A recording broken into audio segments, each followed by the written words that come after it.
Hello guys, আসসালামু আলাইকুম। আপনারা সবাই কেমন আছেন? আশা করি ভালো আছেন। আলহামদুলিল্লাহ, আল্লাহর রহমতে আপনাদের ভালোবাসায় আমিও খুব ভালো আছি।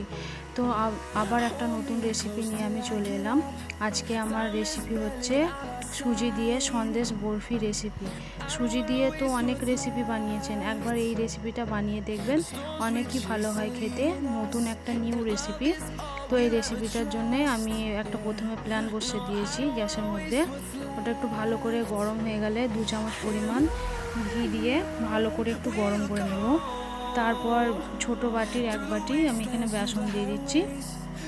বেসনটা দিয়ে এটা আস্তে আস্তে করে মানে নাড়তে থাকবো, যতক্ষণ না ভাজা ভাজা হচ্ছে না ততক্ষণ এটাকে নেড়ে যাবো।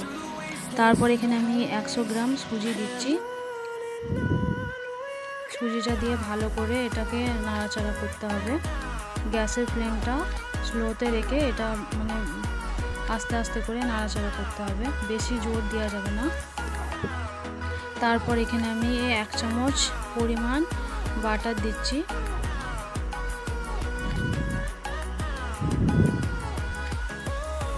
বাটারটা দিয়ে এবার ভালোভাবে নাড়তে থাকবো।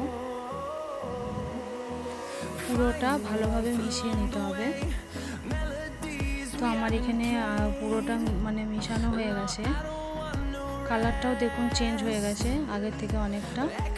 তো এখানে এবার আমি পাউডার দুধ দিয়ে দিচ্ছি, 2 চামচ পরিমাণ দিচ্ছি। এটা আপনাদের প্রয়োজন হিসাবে আপনারা কম বেশি করে দিতে পারেন। তো আমার এখানে পাউডার দুধটা দেওয়া হয়ে গেছে। এবার আমি ভালোভাবে যাতে ডেলাগুলো না হয়ে থাকে তাই আস্তে আস্তে করে পুরোটা মিক্স করে নিচ্ছি। দেখুন আগের থেকে অনেকটা মিক্স হয়ে গেছে, এবার কালারটাও চেঞ্জ হয়ে গেছে। তো আমি আর একটা প্যান বসিয়ে দিচ্ছি, সেখানে 1 বাটি পরিমাণ আমি চিনি দিচ্ছি। এটা 100 গ্রাম হবে চিনিটা। আর 1 বাটি পরিমাণ এখানে আমি পানি দিয়ে দিচ্ছি। দিয়ে এটাকে আস্তে আস্তে করে একটা সেরা বানিয়ে নিতে হবে। এখানে আমি 2টো এলাচ দিচ্ছি, একটু মুখগুলো ফাটিয়ে দিয়েছি যাতে ফ্লেভারটা খুব ভালো আসে।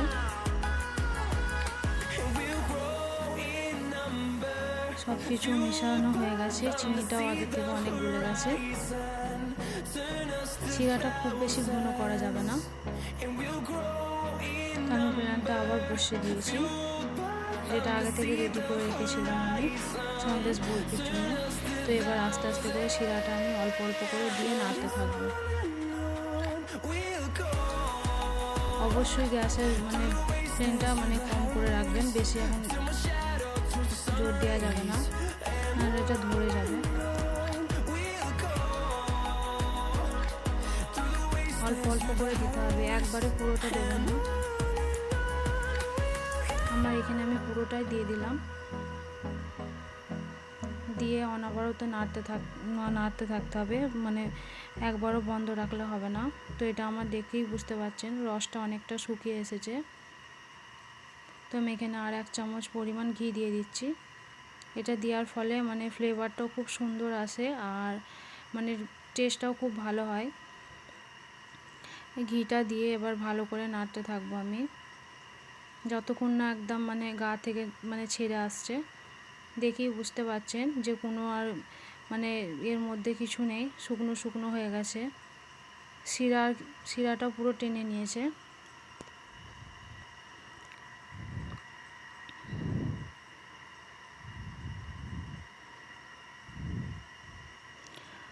আমি এখানে 2টো এলাচ মানে পাউডার মানে পেস্ট করে রেখেছিলাম থেতো করে, তো সেটা আমি এখানে দিয়ে দেবো। ফ্লেভারটাও খুব ভালো আসবে। ওটা দিয়ে এবার একটু ভালো করে মিক্স করে নেব।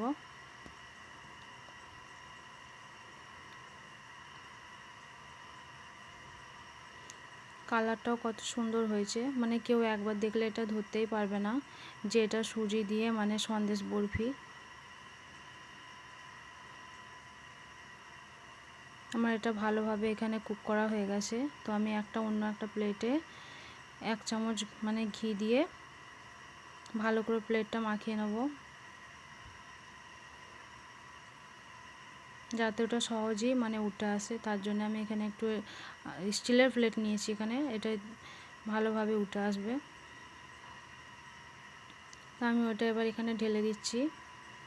সন্দেশের যে মানে এটা করে রেখেছিলাম সেটা এখানে ঢেলে দিচ্ছি এবার আমি।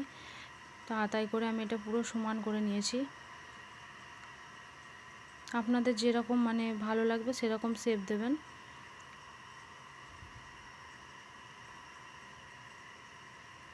ওপর থেকে একটু কাজু, একটু পেস্তা, একটু আমন্ড বাদাম ওপর থেকে দিয়ে দিচ্ছি।